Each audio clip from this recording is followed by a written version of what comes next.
Chief election commissioner Rajiv Kumar మీడియాతో మాట్లాడుతున్నారు. గుజరాత్ ఎన్నికలకు సంబంధించి షెడ్యూల్ విడుదల చేస్తున్నారు. ఆ లైవ్ చూద్దాం ఇప్పుడు. We completed on 10th of December. So this is what is the schedule. And lastly, as we always say, media is the biggest ally of the election commission. तो आपके माध्यम से मैं सभी वोटर्स से ये अपील करना चाहता हूँ कि वो इस चुनाव में बढ़ चढ़ के हिस्सा लें, निष्पक्ष तरीके से लें. अगर कहीं कोई उनकी समझ से इरेगुलर एक्टिविटी या पार्शियल एक्टिविटी है तो उसको सी विजिल के माध्यम से जरूर हमें खबर करें and we will ensure that they get the answers in 100 minutes. Thank you very much. एक मिनट, हम क्वेश्चंस लेंगे. आप प्लीज पूछने के पहले अपना नाम और ऑर्गेनाइजेशन का नाम बोलें. मैं फर्स्ट रो से लेती हूँ क्वेश्चंस. पहले आपने प्रदीप. सर, ये मैं प्रदीप हूँ, टोटल टीवी न्यूज़ से. मैं जानना चाह रहा हूँ सर, जो अनाउंस हुआ है गुजरात का चुनाव और जिस तरीके से सवाल उठे थे कि देरी हुई है, हिमाचल का जब चुनाव अनाउंस आपने किया था, इन बीच कई सवाल उठाए गए, देरी को लेकर सवाल उठाए गए, तो क्या इन आरोपों का आप जवाब देंगे? one or two more. मोहित, आशीष, आप अपना सवाल. सर, मोहित दुबे, न्यूज नेशन से हूँ.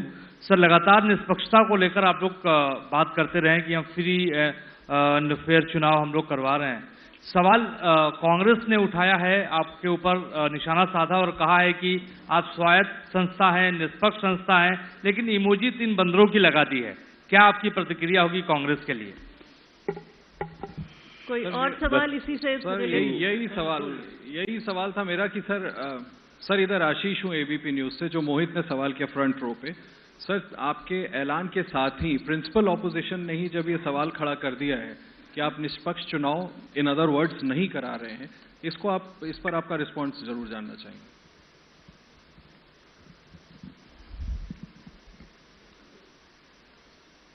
बड़े इंपॉर्टेंट क्वेश्चंस हैं जो आपने दोनों मुझसे पूछे हैं.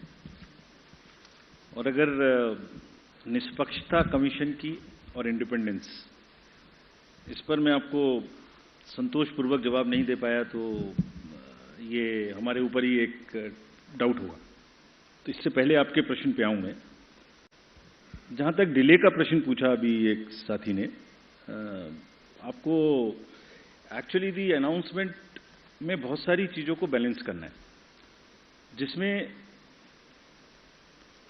there is a tradition of counting it together. There is weather.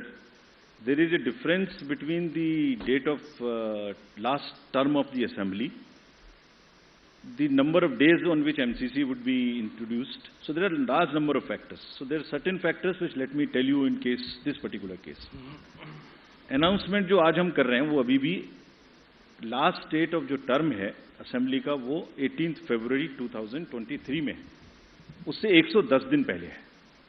Still, it is quite in advance. There is still time. But then it gets constrained by or limited by or we have to factor in the elections in the other state. Then from counting 72 days gap between announcement, this is on 8th of December and the 18th of February. Still there is a 72 days gap. So it's a combination of various things which also seriously have in consideration the last date of the term of the House. We are well before that. It is well within the factors of consideration, seeing the polls in the nearby states. Now coming to the larger question which you have asked about the independence. तो actually इसमें actions and outcomes actually speaks louder than words. तो मैं आपको कितना भी बोल के समझाने की कोशिश करूं, उससे ज्यादा जरूरी यह है कि हमारे जो एक्शंस हैं और जो हमारे रिजल्ट्स आते हैं वो सही हैं कि हैं नहीं. अगर हम ये कहते हैं कि हमारे रिजल्ट सही नहीं है जो निकल के आते हैं, तो संभवतः ये इंडियन वोटर का बहुत बड़ा अपमान है. Elections after elections since the country has got independent, large number, 14, 15, large number of assembly elections. Results have shown that at times those who are critical of the commission have got surprising results. I don't want to go into details as to how many times it has happened. लेकिन जो भी party किसी भी कारण से या जो भी कैंडिडेट किसी भी कारण से कुछ सवाल उठाते रहे हैं, जब रिजल्ट आए तो उनको मालूम हुआ अरे ये तो सवाल मुझे नहीं उठाना चाहिए था, ये तो मेरे फेवर में ही रिजल्ट आ गया। हमारे पास इंस्टेंसेज हैं कि चुनाव शुरू होने से पहले लंबी लंबी चिट्ठियां आती हैं कि ईवीएम मशीन्स खराब है, इनको बदल दीजिए, तो वही ईवीएम मशीन उसी पार्टी को जिता देती है। फिर वो प्रश्न बंद हो जाते हैं, फिर वो रिजल्ट एक्सेप्ट हो जाता है। सो चुनाव आयोग की निष्पक्षता, चुनाव आयोग की धारणा, और मैं इसमें कहना चाहूंगा हमारे लिए नई बात नहीं है, ये एक लीगेसी है और ये इतनी प्राउड लीगेसी है इस कंट्री की, जितने भी पूर्व के, आज तो चुनाव आयोग बना नहीं है, जितने भी रिजल्ट्स हमारे पूर्ववर्तियों ने दिए हैं ये उसी की स्ट्रेंथ है। और आपको एक चीज, I wish you were there in this, we could have invited you to the international conference we have on the EMBs a few days back. There are terminologies like democratic recession, democratic backsliding, which are being used world over in the democracies. The election management bodies of the various democracies, including the established democracies, if they don't have election management bodies, तो election authorities are facing serious issues of fake narratives. और चुनाव से पहले एक negative माहौल बनाने का जो प्रक्रिया है वो it's a part of it, we are aware. कभी कभी जब क्रिकेट का मैच होता है तो दोनों पार्टी हारने के बाद कोई भी पक्ष एम्पायर को भी ब्लेम करता है। यहाँ तो कोई थर्ड एम्पायर है नहीं जो पीछे जाके हम बॉल बाय बॉल देख सकें, लेकिन जो रिजल्ट निकल के आता है वो इसकी टेस्टिमनी है और ये विरासत है जो हमारे पूर्ववर्ती सभी आयुक्तों और प्रमुख और मुख्य चुनाव आयुक्तों ने बनाई है, which is it, and the results are the biggest testament of the impartiality of the commission. और हमारी ड्यूटी सिर्फ कंबाइंडली यही है कि हम उसको आगे ही बढ़ाएं, कहीं भी स्लाइड ना होने दें। And we are sure that Indian election management body, believe me, whenever we go internationally, I went to World Election Bodies meeting also, India's leadership automatically suo motu gets accepted of the Election Commission in guiding the election integrity. So there are two parts. One is the overall democratic functioning. Second part is the delivering elections, integrity of the election process. When it comes to the integrity of the election process, India becomes the natural choice, and world over, our leadership is accepted. You saw recently in the conference which just got over, Greece accepted co-leadership with us. Mauritius accepted co-leadership with us. IFES accepted co-leadership with us.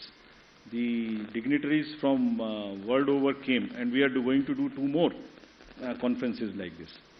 So we'll, by action, continue to show that we are 100% impartial, and whenever the specific instances are there, please bring it. We have given you a challenge on CVGIL, bring it to our notice. If we do not respond in 100 minutes, then please ask us that specific question. Next question, Aishwarya. Ma'am.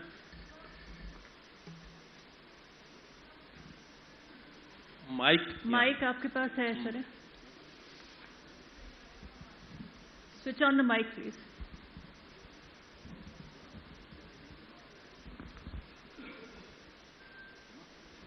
Hello. Hi sir, this is Aishwarya from Aaj Tak. So one of the allegations is कि PM का दौरा था गुजरात में, उसकी वजह से जो चुनाव की डेट है उनको पीछे खिसकाया गया. इस पर सर क्या प्रतिक्रिया? सर, ये तो हम कवर कर चुके हैं. इसका जवाब मैं आपको इसको दे देता हूँ. इसका आंसर मैंने मल्टीपल फैक्टर्स के केस में दे चुका हूँ. कितने दिन बाकी हैं, कितने दिन पहले हम अभी भी कर रहे हैं. और ये भी संज्ञान में रखिए कि रिसेंटली एक दुखद घटना भी वहाँ घटी, उस वजह से भी थोड़ा हम लोगों को डिलेट हुआ. आज कल भी जैसे वहाँ स्टेट में स्टेट मॉर्निंग थी, तो it's a multiple factors. Sir Neeraj, news 18 India से, नेटवर्क 18 से. मेरा सवाल है कि अभी आपने तमाम राजनीतिक दलों को पत्र लिखा था कि आप जो घोषणा पत्र में चुनावी वादे करेंगे उसका फॉर्म में जिक्र देना होगा कि धन कहां से आएगा, राजकीय एक्सचेकर पे क्या प्रभाव पड़ेगा. ज्यादातर राजनीतिक दलों ने उस योजना का, आपके प्रस्ताव का विरोध किया है कि चुनाव आयोग के मैंडेट में नहीं आता। चुनाव आयोग की टिप्पणी क्या है उन जवाबों पर, और चुनावी वादों के प्रति और मतदाताओं के प्रति जो राजनीतिक दल अपने वादे करते हैं उनकी रिस्पॉन्सिबिलिटी को कैसे सुनिश्चित करेंगे कि वो वादे पूरा करें। और एक जानकारी चाहता हूं आपसे, आपने कहा था कि पिछले कई वर्षों में आपने मॉडल कोड ऑफ कंडक्ट को कम किया है अवधि को, तो क्या गुजरात विधानसभा चुनाव में यह सबसे छोटा अवधि है मॉडल कोड ऑफ कंडक्ट का? ये जानकारी चाहता हूं। Thank you.